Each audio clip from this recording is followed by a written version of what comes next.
welcome to Scrappin with Sheri. We are going to continue our Christmas theme as we wrap up this year and we continue working in our sketchbook. If you are someone who doesn't celebrate Christmas, please be aware that you can adapt these sketches to any paper packs, any kind of collections. So don't feel like you're not included because I'm doing Christmas pages right now. Now remember, because I am videoing these before Christmas, these pages won't have any pictures on them, but hopefully I'll have some pictures on them by the time they actually get posted. So if you don't see pictures on them, just work it out the best you can. I will do a flip through of my Christmas album once I get it completed, hopefully by the middle or end of January. So you'll be able to see all these pages side by side and see what's going on with them. So we are on page 19 in our sketchbook now. And when I looked at this, I decided this is probably one of the easiest sketches in the whole book because there's just not a lot to do. Now you could make it so much fancier, and I'll talk you through that as we go. But basically you need a background paper, and I am going to make this a 2-page spread. So I'm using this plaid for my background papers. Then you need something to make these 2 corners, and I thought it was a whole sheet of paper at first, but it's actually not. It's strips here and here, and that would be a great place to use a border punch, some kind of cartridge, or just a patterns paper. And I actually had some strips left over that coordinate with this plaid that I'm going to use for those. And then you need this inner piece, which is an 8 3/4 by 8 3/4. And I had a piece of paper that's not quite a whole piece, and then I had a whole piece, and I'm going to cut those down for this inner box. Even though they're kind of busy with the words, they're muted, so I think they'll work for most any pictures. So let me just start with my background pages first. And on our background pages, I guess I'll just do one at a time. That'll make it easier. We've got a 2x4 here and a 4x2 here. So I had these scraps left over from a border class I taught, and wonderfully enough, they were actually 2 inches wide, maybe a hair over 2 inches, but really, really close. And I have 3 of these right here, since I'm going with a 2-page spread. I'm not sure exactly how I'll do this yet, but, you know, as we lay it out, we'll decide what works. And I'm just going to cut those into 4-inch segments. So they were 2 inches wide already, and I'm cutting them into 4-inch segments. Now, if we lay this first one out exactly like the sketch, what we're going to end up with is one right here, and they didn't go quite to the edge, but very, very close.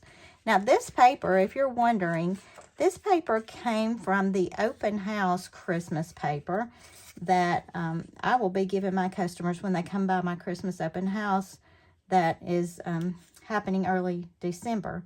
By the time you see the video, it probably will have already happened, but this will be their gift for coming. The red is also out of that, which I like because it coordinates really well. When I was trying to find a paper to kind of go along with this, what I found was the Firecracker Shimmer was probably about the closest red that we have currently, but this red that's in the pack coordinates beautifully with this. And I am just lining this up and sticking it down.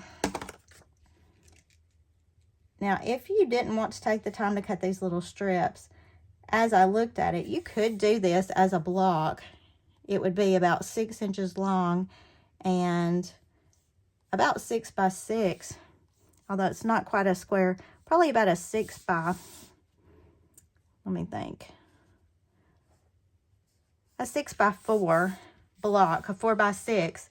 So even a mat from the mat pack, a 4 by 6 mat, would work if you want to make this a corner rather than making it the 2 little strips.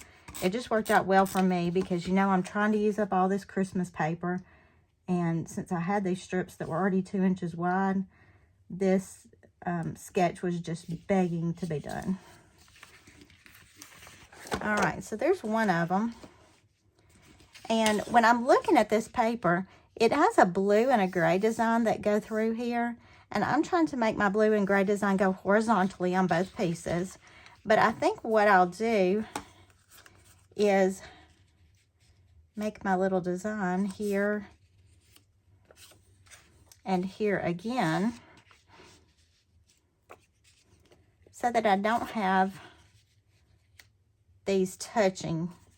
I'll have the design on each up and down here and corner to corner here. And I think that'll be a good way to turn this into a 2-page spread.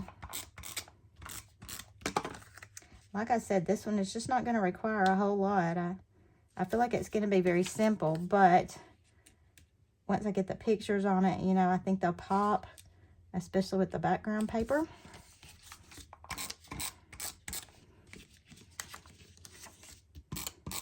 So it's good after we've made some of those other harder sketches, especially making the little Christmas tree and different things like that. I think this one's a nice change of pace because it is very simple.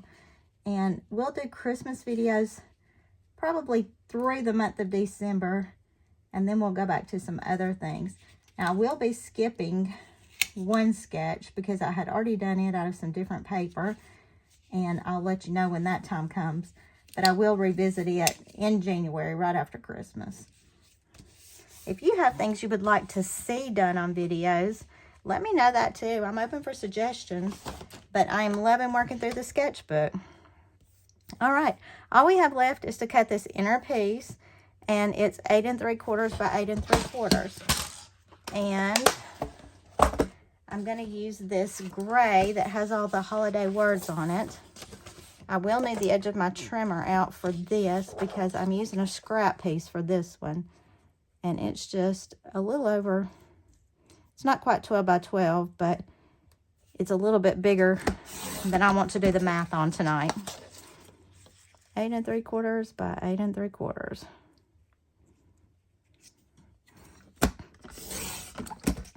That's going to give me some scraps of that. That's got the little candy canes on the back that I'm sure I can find a use for. And then we'll do one more of those. This one is a full 12 by 12, but I'm just going to measure it out to the 8 3/4 and cut. And there again, I've got some scraps to work with. Maybe they'll work on the next sketch. I know you must be thinking I've got tons of Christmas pages, and I do, but I always have lots of Christmas pictures. And in fact, when I'm recording this, we are right before Thanksgiving, and I've already been to some Christmas events. So I'm excited that very soon I'll start having pictures to put on some of these pages.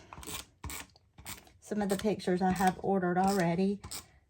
We've got lots of events that are coming up over the next few weeks. So I'm excited to start scrapbooking the Christmas stuff. All right, now when I'm looking at this, mine is not fitting in there just exactly right to leave some border edge. So what I'm going to do is kind of slide it around and finagle it until I just get the spacing kind of evened up. Okay. I've got a little corner sticking up right there. I'm just going to pop some tape on to get that cleaned up. I don't want my corner sticking up.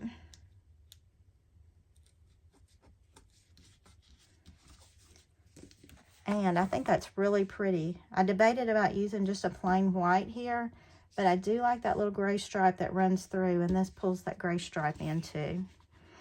So let's do this one to correspond on the opposite page.